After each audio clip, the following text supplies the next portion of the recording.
Hello, magical humans! This is the TransAtlantic TransMasc podcast, accompanying you on your own trans journey or giving you an insight into ours. I'm your host, Frit Tam. And I'm your other host, Ryan Reese. We hope you'll come along for all the stories, shares, challenges, changes, questions, affirmations, and euphoria as it relates to each of our transitions happening in real time from across both sides of the pond. We want to welcome and say thanks to all of you out there listening and tuning in from around the world. We really hope this podcast can help and support you in some way. In today's episode, we'll be discussing an age-old question that we've both experienced. Are you a boy or a girl? And how we've reacted to it. We'd also love for you to interact with us in the comments if you're on YouTube or on Twitter at TransAtMasc. That's TransAtMasc. We're taking future episode ideas and we'll also be conducting polls to better include the community in our discussions. So definitely reach out and connect. All right, should we talk about this question, this dagger of a question? Dagger to the heart. How dare you make me reckon with my internal battle. I know. Ryan, you go first. Tell me your experiences. All right. I've had this question so many times. Oh my gosh. I think the first times were probably just in like preschool. Because, you know, kids are pretty androgynous. And so if you're already kind of exhibiting more masculine behavior from my perspective of things, then kids are going to be curious, like, well, are you a boy or a girl? Because you're doing all the boy things over here with us, but I thought you were a girl. And then it got extra confusing because my name was Ryan. And so then I would get like teasing on top of that because they're like, well, how come you're a boy? Your name's Ryan, but you're not a boy, you're a girl. And it was always like this weird feeling that I would get inside of myself. But I built this wall really early that I was confidently a different girl. I would say in preschool, I still was confused about it. So I've heard some trans people say that this is kind of a way to confirm to yourself about like your transness, or another way that you can see it is that when someone asks you that question, it feels like you're asking yourself that question. And that has resonated so true in my more adult life because like I said, when I was a kid, I would kind of reluctantly say I'm a girl. Like I was sad about it when they would ask and I'd be like, I'm a girl. Like I was disappointed. And then as I got older and I kind of built this wall around my gender that was like, I'm a girl, deal with it. I'm just a different girl. Like I'm a tomboy. And so when people would ask, I would just be like, I'm a girl, like confidently. But when people would say that, it would still like churn my stomach in a way and just make me feel like really insecure and weird. And yeah, what about you, Fred? Like early on, did you have this question early on? Yeah, totally. So I'm trying to remember sort of, like preschool days. And I think in preschool, my mum was still managing to dress me. So like, as in like, I wasn't managing to get my way so much. So a lot of people would identify me as a girl. And like, you know, I didn't have like really long hair that would sort of really get in the way. So for the most part, I think for preschool years, I was identified as a girl, and I don't really feel like I experienced that question at that time. But then when I was in primary school, I remember as soon as I cut my hair short and I was pushing more and more to wear boys' clothes, I would get it quite a bit. And I sort of really enjoyed flying under the radar. So I would like play with like with the boys, I'd play football with them, and no one would really sort of think anything of it until they would find out that I was a girl. And then there would sort of always be this dialogue of like, you're a girl, like the shock. And then having to sort of reckon with that situation. And looking back on it in hindsight, so at the time I would just go, yeah, I'm a girl, whatever. But I'd always be so embarrassed. You just talking about it then has really sort of made me realise that I wouldn't proudly confirm that I was a girl. I would be embarrassed, and really that's a really clear indicator, surely, that I never felt like I was a girl, and just that I had been identified as one and therefore just had to be one. Yeah, so like I was playing around a friend's house and this friend had another male friend who lived around the corner. So sometimes we'd go and knock on his door and ask him to come out and play. So, like, I love that phrase. Ask him to come out and play. Why don't we do that as adults? I know. And I remember the mum never found out and never identified me as a girl. So would always say, "Oh, hey boys," as we'd come to the door, and would always say like, "Oh, you boys wait there, I'll go get Ross." And there was like always, and I'd be a little bit embarrassed about that because obviously like I knew that at the time I was meant to I thought I was meant to be living as a girl, and my friend beside me knew that I wasn't a boy. Well, yeah, I thought that I wasn't a boy. I also thought I wasn't a boy at the time. And so there was a slight embarrassment about that, but kind of the difference in the embarrassment is so stark in my mind now, like of being at the time what someone thought was misgendering, but actually accurately gendering. The embarrassment of that wasn't as big as the embarrassment of having to almost kind of like confess up and be like, yeah, I'm a girl. Did you feel guilty like when she would, because sometimes I would feel guilty about that when I would get like mistaken in big quotes, okay, for a boy, and I would feel guilty about it, like I was lying. Oh, that's a good question. Like yeah, maybe. I think I've always, because I was such an anxious kid, and I now sort of really tie in quite heavily my anxiety back then to complete misalignment of gender identity. So because I felt so anxious, I wanted other people always to feel comfortable in my presence. I never wanted to make anyone else feel uncomfortable. And that's persisted as an adult now, where I hate making other people feel uncomfortable, which has made me really over-accommodating and has made me done all sorts of things that are just not true to me at all because I just wanted to make other people feel better. So I probably did feel like a certain amount of guilt, but only sort of in the situation of if she was ever corrected, if like this friend's mum was to ever find out, I'd feel terrible about it then. But while she was just quickly sort of going, "Oh, hey boys, I'll go get Ross," turns away, walks back into the house, I would kind of feel fine. I'd be like, okay, like this is just a thing that we now do, because it happened like numerous times. So we just all accepted it. We were just like, okay, like your mum just thinks I'm a boy, so like let's just stick to that.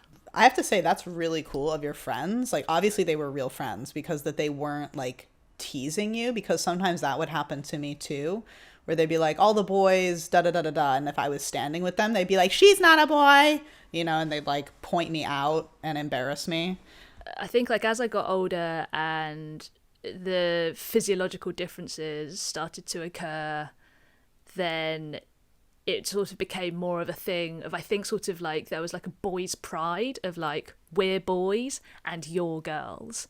And I think that does start really young, but because the physiological differences between, well, if we're just talking about a binary in this sense of like, you know, a boy and a girl, they're not as big, and the physical performances sometimes that you see of like kids playing together, the disparities are pretty small.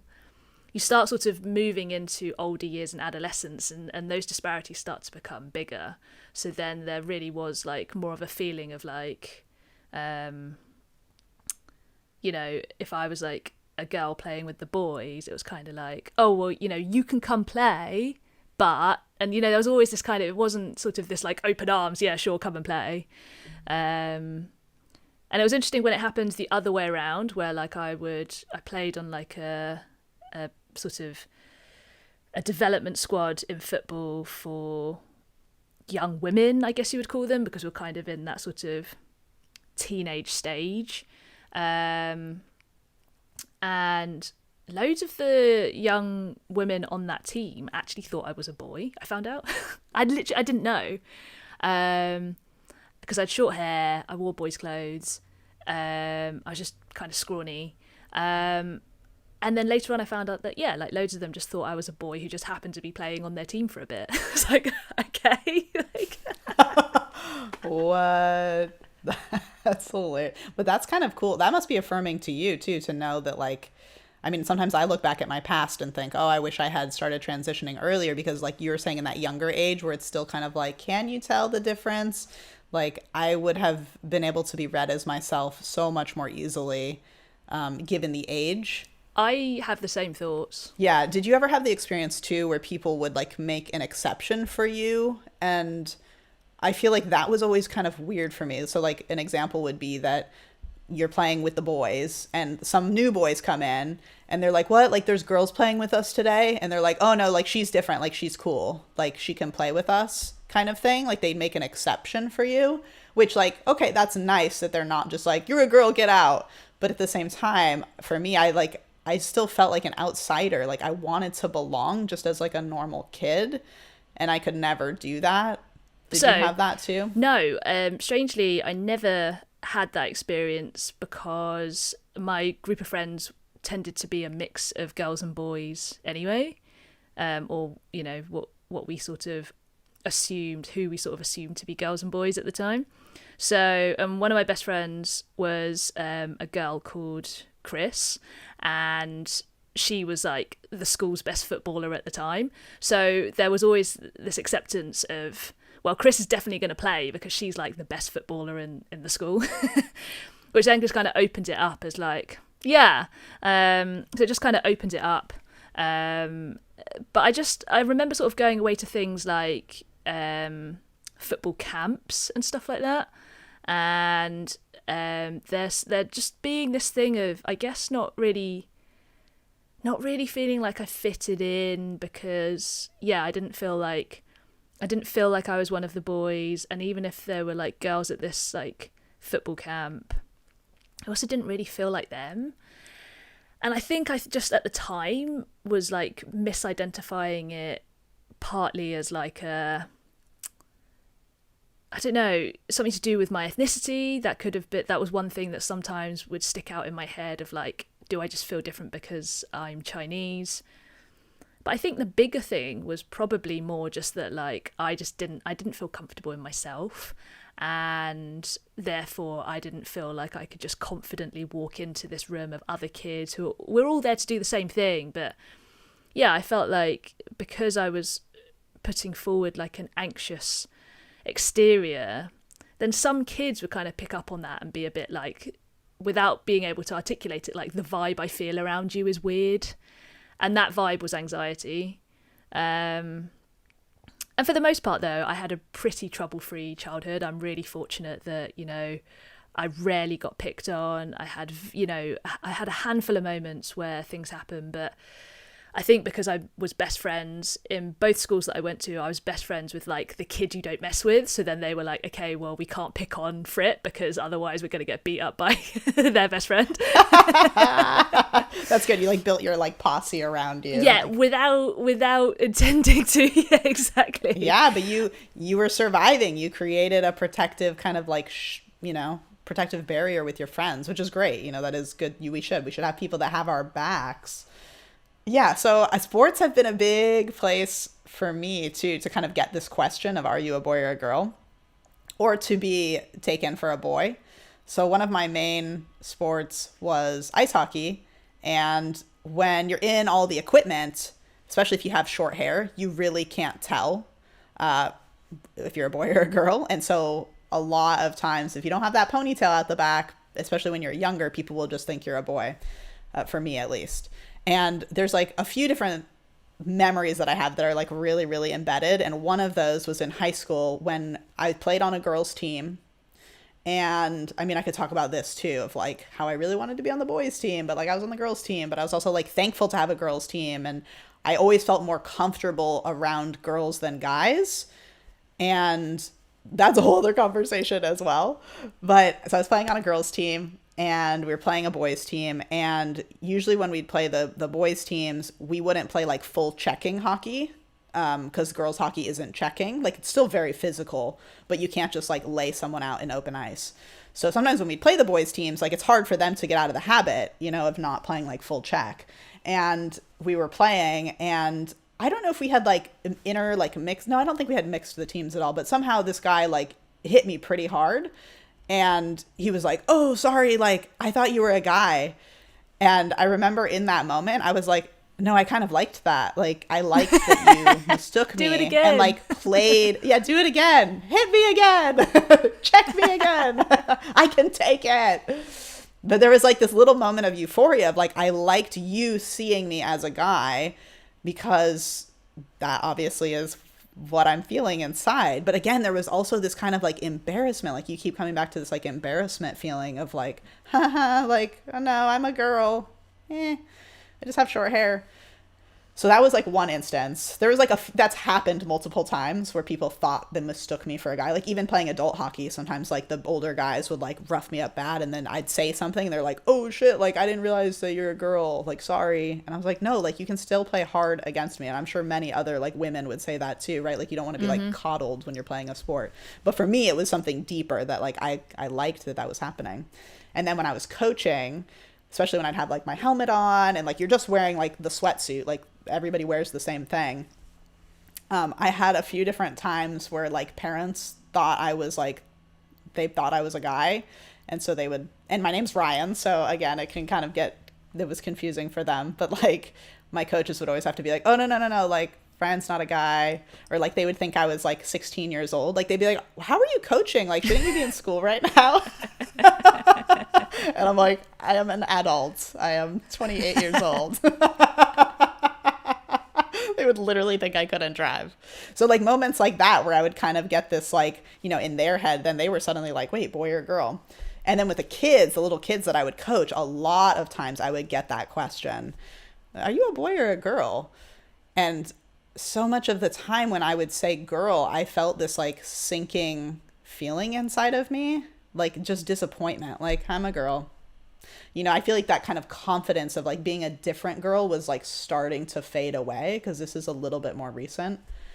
And yeah, when I read that online of like when someone asks you, are you a boy or a girl, you're wrestling with the question yourself. I was like, that is totally what happens to me. Like I have to go through it of like, want to be a boy, not a boy. You are a girl. Are you a girl? Yes, you're a girl. I'm a girl. Like that was kind of the mental processing that I would go through. Yeah, that's super interesting. So as I was listening to you then, a whole number of things popped up into my head. But the main thing that I remember, that you helped me to remember, was that I remember a friend of mine had some really young nephews. And I remember them asking me the boy or girl question. And then I also remember that they would constantly call me a boy, constantly use he, him pronouns, because that's just how they saw me in terms of how I presented. And then my friend's parents or my friend's sister, who was like the nephew's mum, would correct them. And then it just happened so many times that they just didn't bother correcting them anymore. They were like, okay, you know, my nephews or like my sons just think that you're a boy, so we'll just run with it. That's so cool though. I feel like that's really cool that they like saw you, you know, like that would feel really validating. Kids are so pure. That's the point that I was going to move on to, is that like kids see stuff. Kids see the authentic version of you, and then they're just like, well, that's just you. And they'll question if they need clarification, but I don't think they ever mean it with any intention other than just sort of intrigue and curiosity. They're just trying to clear it up in their own minds. And what's really interesting is that like they will just call you out for who you are. And it's just such a, I don't know, it's just such an interesting experience, because we write kids off like so much. And we see this with like trans kids where, you know, we've got adults debating on their behalf, supposedly, about, you know, do you truly know yourself? You know, will you go on puberty blockers and then regret it for the rest of your life? You know, they're constantly being questioned for, like, the validity of their own mind and their own sort of sense of self. But kids see stuff. Kids are more likely, I think, to see sometimes the truth than adults, because we've got so much life experience that can mar how we experience and view the world and other people, whereas kids just see it for what it is. I just find that like so interesting to just have, I don't know. I think I'd rather sometimes have just kids in power and just see what they do, because they'd probably just go for the truest, most purest form of something, as opposed to, you know, having to appease people, you know, donors and people who give you loads of money. Like, do you see what I mean? Like, there's no skewing of their perspective. I totally see what you mean. Oh no, they'll be super straight up with you. And that just reminded me of when I was teaching kindergarten classes, and the kids I would get that question there too. Are you a boy or a girl? Or they would say like, oh, why do you like boy things so much? Like, aren't you a girl? But they never really meant it with any like malintent. I think they were genuinely curious. And then when I would tell them like, oh, that's just things I'd like, they'd be like, oh, okay. Like, they wouldn't really care, you know? And I could imagine that if I had just said, oh, I'm a boy, they wouldn't have tried to map me and figure it out. They would have just said, all right. And they would have told everybody else. I feel like kids are like good at communicating with each other too. I always saw that when I would, you know, give them some new information or something that they found intriguing. And they wanted to know about me. Like, they were intrigued in me as a person. Like, that was always I was very aware of that. Like, they wanted to get to know me, which is so sweet. And some of these kids, you know, they're like 3-4 years old. And they would go and tell their friends like, oh no, this is what Ryan said, you know, Ryan wants it actually this way, or this is how it's going to be. Or like, when I would be playing songs with them, and if the lyric wasn't right, like, there would be a few kids that were like, no, like, it's this. They'd be trying to help me. Like, it's so sweet.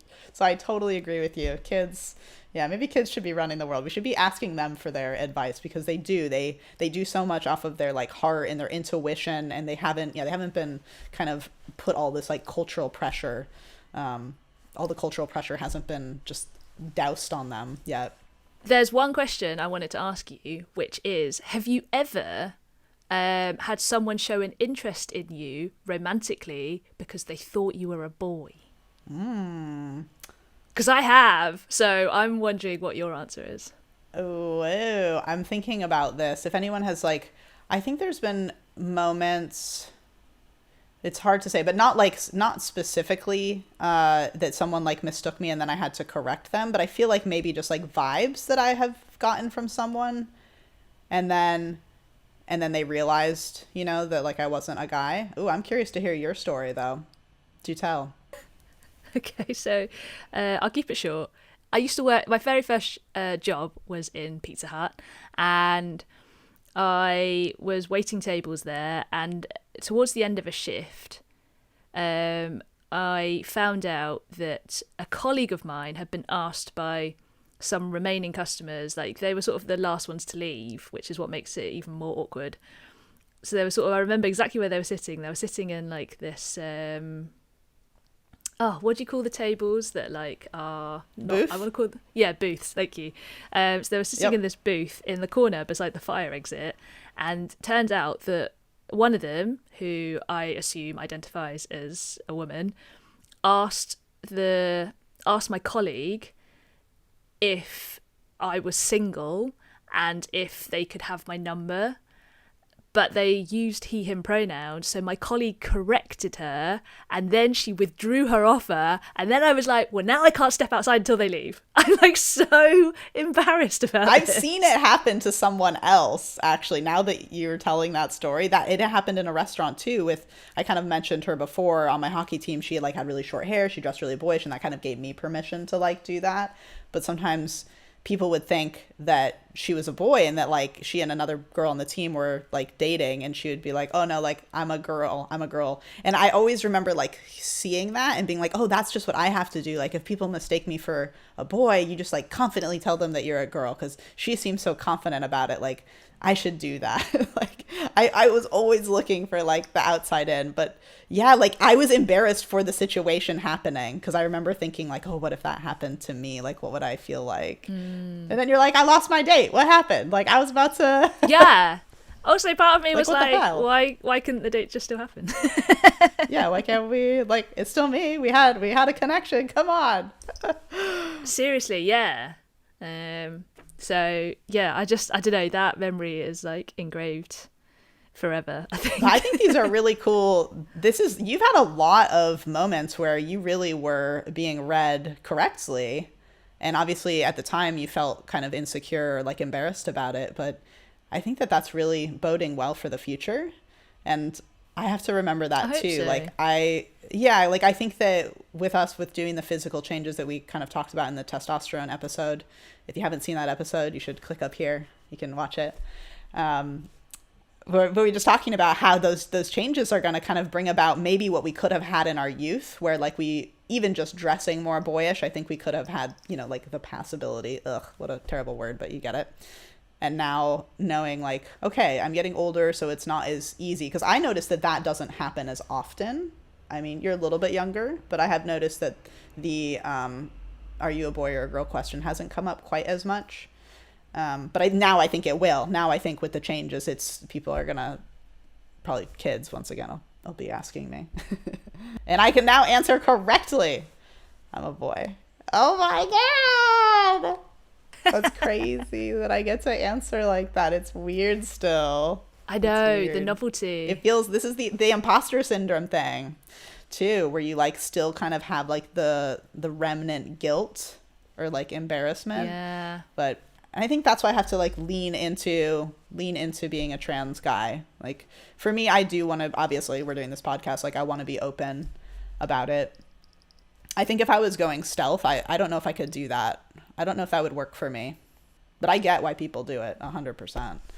Nothing wrong with that. Me too. I'd quite like to be stealth in the bathroom. In public bathroom. Yeah, yes, absolutely. And I think there'll be certain situations where I will absolutely embrace being stealth, and it just feels really nice. It feels like I'm just kind of being like wrapped in a warm blanket. Like I kind of gave you the example of recently when I went snowboarding. And again, it's kind of another sport where you've got like the helmet on, the equipment, the goggles. And all day long I was getting, hey man, hey dude. And people were talking to me on the chairlift, and it just felt so validating. It felt so right that I could finally have these conversations with other guys as a guy, how I've like always wanted to do. And I could never have that before. So yeah, I think there's some like really exciting things to look forward to in my, yes, I'm a boy. Yes. Before we get into the question of the day, I just have to point out that I love that Frit and I are like parallel matching with our backwards hats on. We did not plan this. How adorable. How adorable. All right, question of the day. Have you ever been asked this question? Are you a boy or a girl? And how did it make you feel? Were you able to just answer the question immediately? Or did you feel like you were almost asking yourself the same question? Let us know in the comments or tweet at us at TransAtMasc on Twitter. Big thanks for tuning in today. If you enjoy our show, please follow us on your podcast platform and leave a review, of course. That really helps us to spread the word. And if you're watching on YouTube, please click that thumbs up, hit the subscribe button, and leave a comment, because we love your comments. Yes, we read all your comments, and we're totally open to new episode ideas. Join the community, or you have to listen to your least favorite song on repeat for the rest of your life. For the rest of your life. I'm getting really intense here. Oh, man. Forever. But seriously, guys, just join our community, because we really want you here, and we want to grow this channel, and we want to get this big, old, happy trans family together. Indeed. What Ryan said. So, until next time, stay magical, friends.